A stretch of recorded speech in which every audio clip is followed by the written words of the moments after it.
Bu. Iya. Kalau nama ibu Nur Fadila. Ibu di sini guru BK baru ya. Nah, Rafiga bisa panggil saya Ibu Ila atau Fadila. Nah, Rafiga hari ini kabarnya bagaimana? Alhamdulillah baik Bu. Iya, alhamdulillah. Kalau boleh tahu, Nah Rafiga dari mana ya? Kalau saya Bu aslinya orang Ampana, cuman datang kemari untuk menemui Ibu untuk melakukan konseling. Jauh juga ya Nah Rafiga. Ampana. Nah Rafiga kesini naik apa? Naik motor Bu. Kalau kira-kira ongkosnya ke sini itu berapa ya? 10.000 sih naik sih.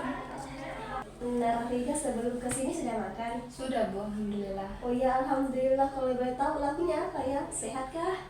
Ikan Bu, mie campur-campur. Oh iya, alhamdulillah ya. Nah Rafiga di Palu ini mau ngekos atau apa? Saya di sini berasrama Bu. Mumpung ada asrama dari apa? Dari kabupaten, jadi saya berasrama di kabupaten sini. Oh, Nah Rafiga ini kuliah atau sudah kerja? Kuliah Bu, Semester berapa? semester 4 Kuliah di mana? di Unpad Bu. Jurusan? Bimbingan dan konseling. Semester? 4. Oh iya, oh maaf ibu lupa, maklum ya maklum. Tadi Nah Rafiga bilang asrama ya. Kalau boleh tahu asramanya itu di jalan mana? Di Tunggu sini di Jalan Al Khairat Bu.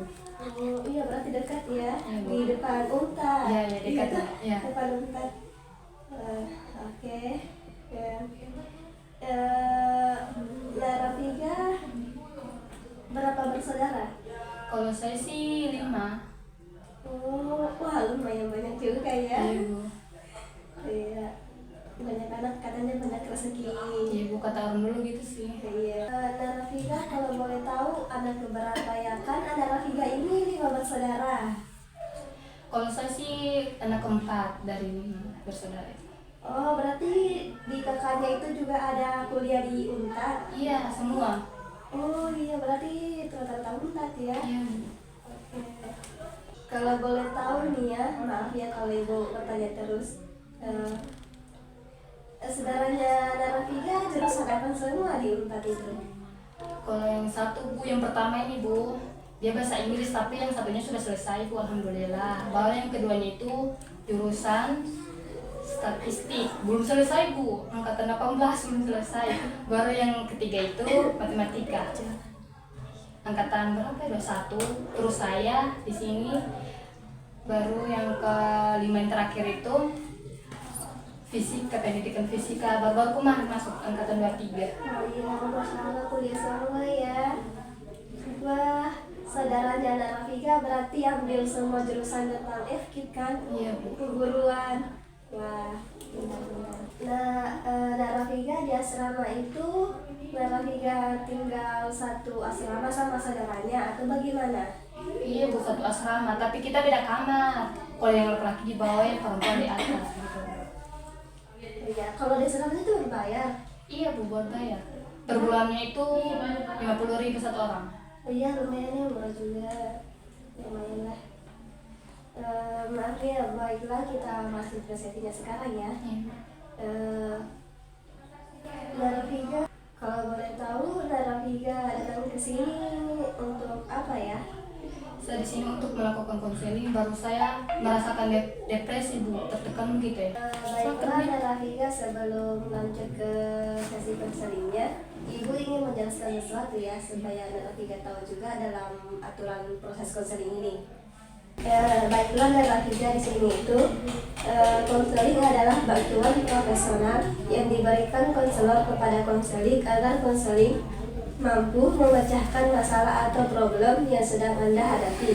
Baiklah, konseling itu dilandasi oleh asas-asas ya Nah Rafiga, seperti asas kerahasiaan, kesukarelaan, keahlian, kegiatan, kemandirian, dan masih banyak yang lainnya. Namun, apa yang saya sebutkan tadi itu merupakan hal yang sangat penting. Asas kerahasiaan menjamin semua data-data atau rahasia Nah Rafiga, informasi yang Rafiga berikan yang terkait dengan masalah Nah Rafiga. Selanjutnya pertemuan kita ini juga dibatasi oleh waktu ya Nah Rafiga.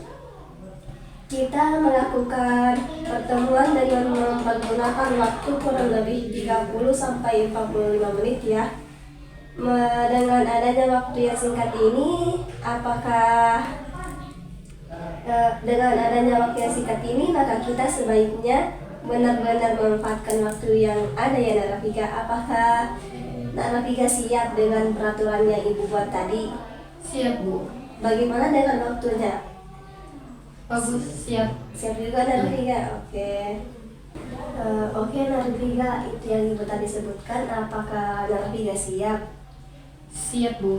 Begitu ya Bu. Wah, setuju Bu. Iya Bu, saya paham. Lengkap sekali yang Ibu berikan lengkap sekali penjelasan Ibu yang berikan kepada saya. Oh iya, bagus Nak Rafika. Tadi kan Nak Rafika merasa depresi kan, tertekan. Baiklah Nak Rafika, saya mengerti. Bisa tidak Nak Rafika ceritakan lebih banyak tentang apa yang Nak Rafika rasakan? Baik Bu. Saya merasa sedih hampir setiap hari. Dan saya sulit sekali menemukan kebahagiaan dalam hal-hal yang biasanya saya nikmati. Terus Bu, tidur saya juga terganggu. Kadang saya tidak bisa tidur sama sekali dan kadang saya tidur tidak terlalu banyak. Itu pasti sangat sulit ya bagi Nak Rafika. Apakah ada peristiwa atau perubahan besar dalam hidup Nak Rafika yang terjadi sebelum Nak Rafika memulai merasa seperti ini? Tidak ada yang spesifik sih Bu, tapi pekerjaan saya semakin menekan dan saya juga merasa sangat kesepian. Bagaimana dengan aktivitas hari-hari Nak Rafika? Apakah Nak Rafika masih bisa menjalani rutinitas seperti biasa? Tidak sepenuhnya sih Bu, saya sering merasa sangat lelah sehingga sulit untuk fokus dan menyelesaikan tugas-tugas di tempat kerja saya. Saya juga mulai menarik diri dari teman-teman dan keluarga. Baik, saya mendengar bahwa Nak Rafika sedang melalui masa yang sangat sulit. Bagaimana Nak Rafika mengatasi perasaan ini sejauh ini? Saya mencoba untuk tetap sibuk, tapi kadang itu tidak cukup bagi saya. Saya juga pernah mencoba berbicara dengan teman, tapi mereka tidak benar-benar mengerti apa yang saya rasakan. Baik Nak Rafika, terkadang dukungan sosial memang tidak cukup untuk mengatasi depresi ya Nak Rafika. Penting untuk memiliki strategi yang tepat dan bantuan profesional. Apakah Nak Rafika pernah mengalami ini sebelumnya atau ini pertama kalinya Anda merasa seperti ini? Saya pernah merasakan tertekan sebelumnya Bu, tapi tidak pernah seburuk ini. Baiklah Nak Rafika, saya menghargai kejujuran Nak Rafika ya. Berdasarkan apa yang Nak Rafika ceritakan, mungkin kita bisa bekerja sama untuk menemukan strategi yang membantu Nak Rafika merasa lebih baik. Salah satu caranya bisa melalui terapi bicara, di mana kita bisa membahas perasaan dan pikiran Nak Rafika lebih mendalam. Apakah Nak Rafika terbuka untuk itu? Ya, saya siap mencoba. Saya siap mencoba apapun yang bisa membantu saya. Wah, bagus sekali. Pertama, mari kita berbicara tentang beberapa langkah praktis yang bisa kita mulai sekarang. Misalnya, mengidentifikasi pola tidur Nak Rafika dan membuat jadwal yang lebih teratur, atau menemukan aktivitas yang bisa memberikan Nak Rafika sedikit kebahagiaan. Bagaimana menurut Nak Rafika? Itu terdengar seperti awal yang baik Bu. Saya merasa sedikit lebih optimis sekarang. Itu sangat baik untuk didengar. Ingatlah bahwa proses ini memerlukan waktu dan tidak apa-apa untuk merasakan segala macam emosi selama perjalanan ini. Saya di sini untuk membantu Nak Rafika setiap langkahnya. Baiklah, Nak Rafika tadi kan mengatakan merasa sangat tertekan dan tidak bahagia. Bisa kita coba untuk menggali lebih dalam tentang perasaan ini. Apa yang biasanya memicu perasaan ini, Nak Rafika? Seringkali ketika saya bangun di pagi hari, saya sudah merasakan tidak bersemangat tuh. pikiran untuk menghadapi hari membuat saya cemas dan tertekan. Bagaimana biasanya Narafiga menghabiskan pagi Narafiga? Apakah ada rutinitas tertentu?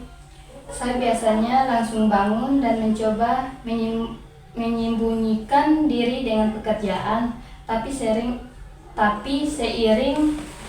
merasa tidak ada energi. Baiklah, memulai hari dengan perasaan cemas tentu sangat berat ya. Apakah ada aktivitas pagi yang pernah Narafiga nikmati yang bisa membantu mengubah mood Narafiga? Dulu saya sering jogging pagi Bu, tapi sekarang rasanya sulit untuk keluar dari rumah. Kita bisa mencoba secara perlahan ya Narafiga untuk kembali ke aktivitas yang dulu Narafiga nikmati. Tidak harus langsung jogging, mungkin mulai dengan berjalan kaki sebentar di sekitar rumah. Bagaimana menurut Narafiga? Saya bisa mencobanya meski terdengar sulit sih Bu. Begini Narafiga, tidak apa-apa merasa sulit. Kita bisa memulai dengan langkah kecil. Bagaimana dengan pekerjaan Narafiga? Apakah ada tekanan tertentu yang membuat Narafiga merasa lebih tertekan? Pekerjaan saya sangat menuntut saya dan saya merasa tidak ada waktu untuk diri sendiri. Tugas saya juga sering memberi tekanan tambahan bagi saya. Bagaimana Narafiga biasanya menghadapi tekanan di perkuliahan? Saya mencoba untuk tetap tenang dan menyelesaikan tugas saya, tapi kadang saya merasa kelelahan dan tidak bisa fokus. Baiklah, dalam situasi seperti ini penting untuk memiliki mekanisme coping yang efektif ya Narafiga. Apakah Narafiga pernah mencoba teknik relaksasi seperti pernapasan dalam atau meditasi? Tidak sih Bu, saya belum pernah mencobanya. Baiklah, baiklah Narafiga, bagaimana kalau mari kita coba sekarang? Boleh Bu. Saya akan membantu Anda melalui latihan pernapasan sederhana ya. Silahkan duduk dengan nyaman dan tutup mata Narafiga jika merasa nyaman. Sudah mulai Bu? Iya, sudah. Tutup matanya kalau sudah merasa nyaman ya. Tarik nafas dalam melalui hidung selama 4 hitungan. Tahan selama 4 hitungan ya Narafiga. 1, 2, 3, 4, lalu hembuskan perlahan melalui mulut selama 4 hitungan. Sudah tadi, silahkan keluarkan. Ya, kita akan lakukan ini beberapa kali ya. Siap Narafiga? Siap Bu. Oke, ulang. Duduk dengan nyaman. Nah, baru tutup mata, tahan nafas. Saya hitung sampai 4 ya. 1, 2, 3, 4. Buang melalui mulut. 1 kali lagi. Tutup mata, tarik nafas, tahan. Saya hitung sampai 4. 1, 2, 3, 4. Buang. Oke. Bagaimana perasaannya setelah melakukan itu? Saya merasa sedikit lebih tenang Bu. Bagus Narafiga, latihan ini bisa Narafiga lakukan kapan saja merasa cemas atau tertekan. Sekarang mari kita bicarakan tentang dukungan sosial Narafiga. Narafiga menyebutkan bahwa Narafiga merasa kesepian. Apakah Narafiga punya teman atau keluarga yang dekat dengan Anda? Saya punya beberapa teman dan keluarga, tapi saya merasa mereka tidak benar-benar mengerti apa yang saya rasakan Bu. Apakah Narafiga pernah mencoba untuk berbicara dengan mereka tentang perasaan Narafiga yang Narafiga rasakan? Saya pernah mencoba, tapi respon mereka kurang memuaskan bagi saya Bu. Mereka hanya mengatakan untuk tetap kuat dan melupakan perasaan itu. Begitu memang Narafiga, terkadang orang di sekitar kita tidak tahu cara terbaik untuk membantu. Bagaimana kalau kita coba mencari cara untuk mengomunikasikan kebutuhan Narafiga dengan lebih jelas kepada mereka? Misalnya, Narafiga bisa memberitahu mereka bahwa Narafiga butuh mereka untuk mendengarkan tanpa memberi saran. Saya bisa mencobanya itu, Bu. Bagus. Selain itu, bagaimana dengan aktivitas yang biasanya Narafika nikmati? Apakah ada hobi atau kegiatan yang membantu Narafika merasa lebih baik? Saya suka membaca dan mendengarkan musik, tapi akhir-akhir ini sulit untuk menikmatinya, Bu. Mungkin kita bisa mencoba menjadwalkan waktu khusus setiap hari untuk aktivitas yang Narafika nikmati. Hanya lebih 10 sampai 15 menit ya. Setiap hari bisa membuat perbedaan. Saya bisa mencobanya itu, Bu. Bagus sekali. Mari kita tetapkan beberapa langkah kecil untuk minggu ini. Mencoba berjalan kaki setiap pagi, latihan pernapasan dalam, berbicara lebih terbuka dengan teman atau keluarga, dan menyisihkan waktu untuk hobi Anda. Apakah itu terdengar masuk akal? Ya, saya pikir saya bisa melakukannya, Bu. Ingatlah bahwa ini adalah proses dan penting untuk bersabar dengan diri sendiri ya Narafika. Jika ada hari di mana Narafika merasa kesulitan, itu tidak apa-apa, kita akan melalui ini bersama. Apakah ada hal lain yang ingin Narafika bicarakan atau pertanyaan yang Narafika miliki? Saya pikir sudah cukup, Bu, untuk sekarang ini. Terima kasih banyak atas bantuannya, Bu. Oke, bagaimana perasaan Narafika sekarang setelah melakukan tadi? Saya merasa lebih tenang sih, Bu. Saya senang mendengarnya. Apakah ada hal lain yang ingin Narafika ceritakan? Saya mencoba bicara lebih terbuka dengan teman saya tentang perasaan saya, dan mereka lebih mendengarkannya. Itu membantu meski masih ada saat-saat di mana saya merasakan sangat kesendirian. Ya, baiklah, itu langkah besar dan penting. Saya bangga Narafika mencoba bicara lebih terbuka. Merasa sendirian di tengah dukungan sosial memang bisa terjadi. Apakah ada momen spesifik di mana perasaan kesendirian itu lebih kuat? Biasanya saat malam hari sih, Bu.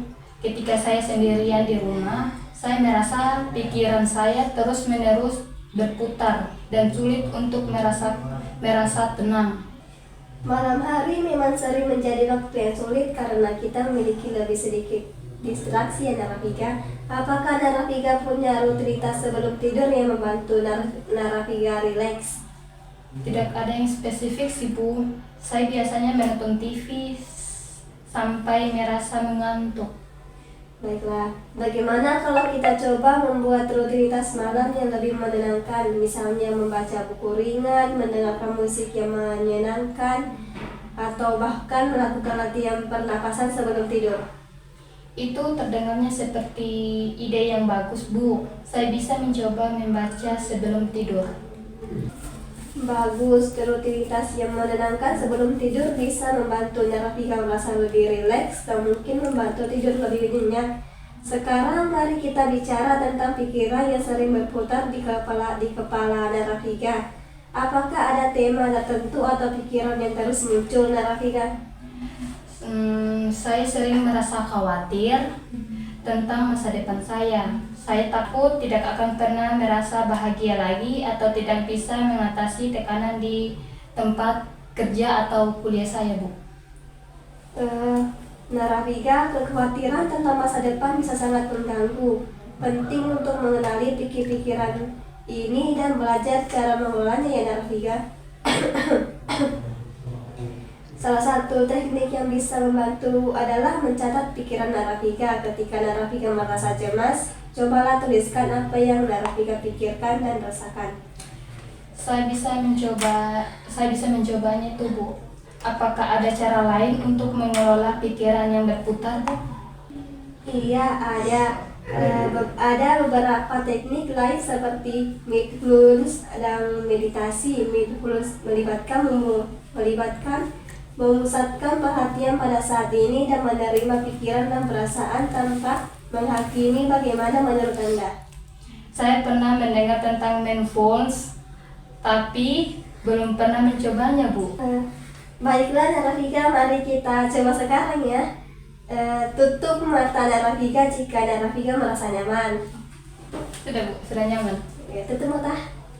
Oke, fokuskan perhatian pada napas Narafiga. Rasakan setiap tarikan dan hembusan nafas. Jika pikiran Narafiga mulai berkelana, perlahan bawa kembali perhatian Narafiga ke napas. Mari kita lakukan ini selama beberapa menit ya.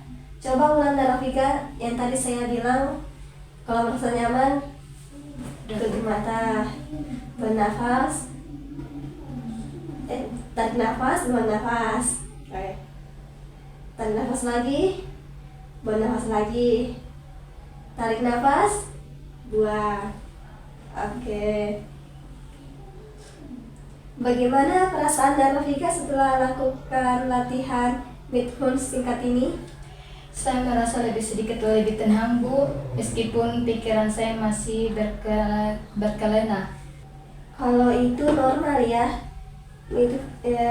Mindfulness adalah keterampilan yang membutuhkan latihan. Dengan waktu, Narafiga akan menemukan bahwa semakin mudah untuk tetap fokus pada saat ini. Selain itu, teknik grounding seperti merasakan benda-benda di sekitar Narafiga atau mendengarkan suara-suara bisa membantu ketika pikiran Narafiga mulai berputar.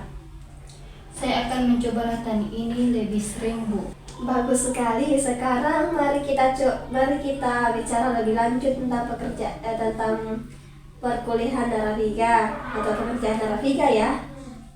Narafiga menyebutkan bahwa tekanan di perkuliahan atau tempat kerja menjadi salah satu penyebab stres utama Narafiga. Apakah ada cara untuk mengurangi beban kerja atau mengelola tekanan tersebut? Saya sudah mencoba berbicara dengan teman saya, tapi tidak banyak yang berubah. Saya juga merasa tanggung jawab saya semakin banyak. Itu pasti sangat sulit ya Narafiga. Apakah ada cara untuk mengatur waktu atau tugas Narafiga sehingga lebih mengabda? Mungkin dengan membuat daftar prioritas atau membagi tugas menjadi bagian-bagian yang lebih kecil. Saya belum mencobanya sih Bu. Biasanya saya merasa kelelahan melihat semua tugas sekaligus. Mari kita coba strategi ini. Membuat daftar prioritas bisa membantu Narafiga fokus pada tugas yang paling penting terlebih dahulu, dan bagaimana tugas besar menjadi bagian-bagian menjadi kecil. Bisa membuatnya terasa lebih bisa dicapai. Bagaimana menurut Narafiga? Itu terdengar membantu saya. Bisa mencoba membuat daftar tugas setiap hari. Bagus Narafiga. Selain itu penting juga untuk mengambil istirahat yang cukup di sela-sela pekerjaan. Cobalah untuk berdiri, berjalan, atau melakukan sesuatu yang menyegarkan pikiran setiap beberapa jam ya Narafiga. Saya sering lupa untuk beristirahat Bu. Saya akan mencoba lebih memperhatikan hal itu. Wah, itu langkah yang baik. Ingatlah bahwa merawat diri sendiri adalah bagian penting dari mengelola stres dan depresi. Sekarang mari kita rangkum beberapa strategi yang telah kita bicarakan hari ini. Membuat rutinitas malam yang menyenangkan, mencatat pikiran cemas, latihan mindfulness, membuat daftar prioritas, dan mengambil istirahat secara teratur di tempat kerja maupun di perkuliahan ya Narafiga. Bagaimana perasaan Narafiga tentang langkah-langkah ini? Saya merasa lebih optimis sih Bu. Saya pikir langkah-langkah ini bisa membantu saya merasa lebih terkontrol. Wah, saya senang mendengarnya. Apakah ada hal lain yang ingin Narafiga bicarakan atau pertanyaan yang Narafiga miliki sebelum kita akhiri sesi hari ini? Saya pikir sudah cukup sih Bu untuk hari ini. Terima kasih banyak atas bantuannya Bu. Sama-sama Narafiga. Ingatlah bahwa ini adalah proses dan penting untuk bersabar dengan diri sendiri. Saya bangga dengan langkah-langkah yang telah Narafiga ambil. Maaf nih Narafiga, sebelum lanjut ke minggu depan, Ibu ingin lagi memberikan tips-tips untuk mengatasi depresi ya, cara mengatasinya. Baiklah Narafiga, di sini ada beberapa tips ya. cara mengatasi depresi dengan menggunakan pendekatan REBT. Baiklah Narafika, ini ada beberapa tips ya dari Ibu cara mengatasi depresi Narafika. Misalnya olahraga rutin, jaga kesehatan, jaga pola tidur, jangan makan yang instan-instan. Sama Narafika juga jangan terlalu memikirkan hal yang terlalu membebani pikiran Narafika, ikuti saja itu alurnya. Kalau semua sama pasti akan jalan dengan alurnya gitu, pasti semua akan terselesaikan. Oke. Narafika juga harus sering-sering berpikir positif tentang perkuliahan Narafika begitu, tentang teman-teman Narafika. Narafika juga jangan terlalu banyak berpikiran. Biasanya kan Narafika harus kalau misalnya Narafika merasa depresi, mungkin Narafika membutuhkan refreshing, misalnya ke pantai atau libur bersama keluarga. Nah, itu adalah tips dari Ibu ya Narafika. Baiklah, sampai di sini sesi konselingnya kita. Apakah masih ada pertanyaan Narafika? Sudah nggak ada Bu, sudah cukup bagi saya Bu. Ya, alhamdulillah ya. Oke. Bagus lah ya Narafika kalau sesi konseling ini bermanfaat untuk Narafika. Baik Bu, terima kasih. Oke, sama-sama Narafika. Ibu, saya bertanya, apakah saya masih bisa untuk konsultasi kepada Ibu kalau jika saya ada masalah begitu Bu? Masih bisa Narafika, saya ini selalu terbuka untuk Narafika. Narafika bisa kapan datang saja di ruangan ini atau bisa menemui Ibu langsung. Kalau boleh tahu Bu, kalau untuk menghubungi Ibu pakai WA atau sosial media lain ke? Narafika bisa hubungi saya di WA, Instagram, FB. Nanti di Instagram itu nama Instagramnya Nur Fadilah. Baik Bu. Itu kalau mau hubungi Ibu ya Narafika biar lebih gampang. Oh iya Bu, sampai jumpa di minggu depan ya Bu. Terima kasih. Oh iya, sama-sama Narafika. Hati-hati di jalannya Narafika. Iya Bu, terima kasih Bu. Oke. 버스 안에서 going 이불 속에서 going